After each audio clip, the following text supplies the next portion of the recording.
Yo les Nakama, aujourd'hui cette fée sur Ryomen Sukuna, mais je vous préviens avant tout que quelques séquences peuvent vous spoiler.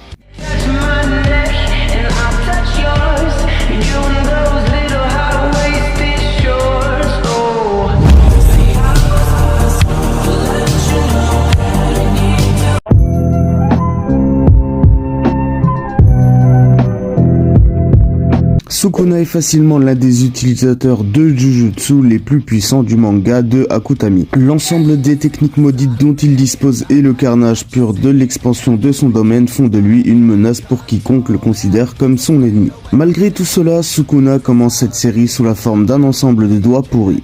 Le manga a amené certains spectateurs à croire que c'est Kenjaku qui a scellé Sukuna dans ses propres doigts démembrés, mais les fans ne savent toujours pas comment et pourquoi Sukuna a été vaincu dans sa vie antérieure.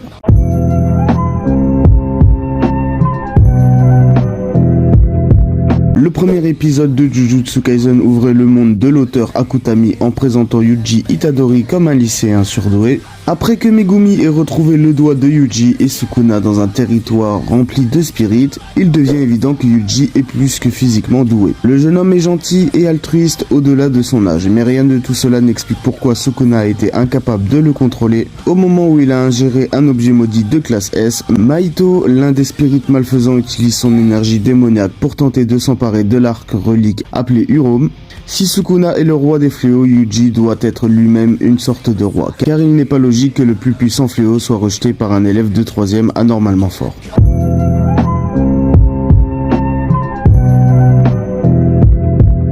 Les origines de Sukuna sont enveloppées de mystères. Il est mentionné que Sukuna était un exorciste humain avant de devenir un fléau. Cependant, les circonstances qui ont conduit à sa transformation ne sont pas entièrement détaillées. De plus, il y a une certaine prophétie ou crainte concernant les résurgences de Sukuna, qui hante la communauté Jujutsu. Les indices laissés dans le manga suggèrent qu'il y a une histoire plus profonde derrière la chute et la résurgence possible de Sukuna. Les fans théorisent que les secrets de son passé pourraient être liés à des événements plus grands dans le monde du Jujutsu et que la collecte de ses doigts pourrait déclencher des événements cataclysmiques. La révélation future des origines de Sukuna et de la prophétie de sa résurgence pourrait apporter une profondeur supplémentaire à l'intrigue et à exposer des aspects encore inexplorés du monde sombre et mystique de Jujutsu Kaisen.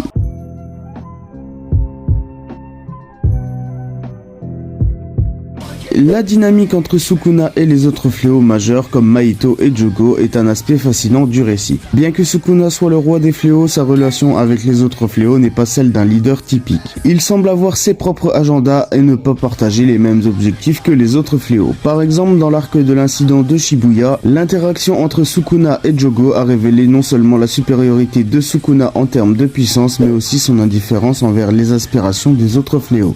De plus, la manière dont Sukuna traite les autres fléaux et les exorcismes met en lumière la complexité et l'individualisme de son caractère maléfique en explorant davantage la dynamique entre Sukuna et les autres fléaux. Le manga pourrait révéler des nuances supplémentaires dans les intentions et les motivations de Sukuna, en enrichissant ainsi les compréhensions des forces obscures en jeu dans Jujutsu Kaisen.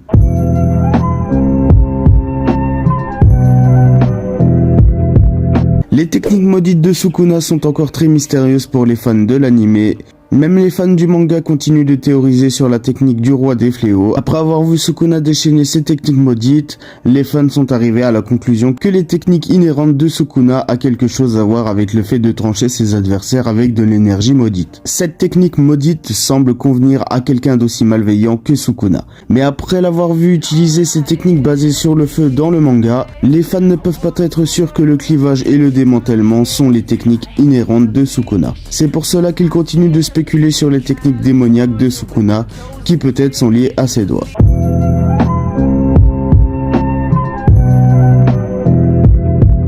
Lorsque Gojo explique pour la première fois l'ancienne menace de Ryomen Sukuna, il précise que Sukuna a autrefois régné sur le monde de Jujutsu. C'est vrai, la forme originale de Sukuna avait 20 doigts, 4 mains et 4 bras. Bien que les 20 doigts de Sukuna soient un élément central de l'intrigue de Jujutsu Kaisen, on ne sait toujours pas comment ni pourquoi l'ancien exorciste avait 4 bras à l'origine.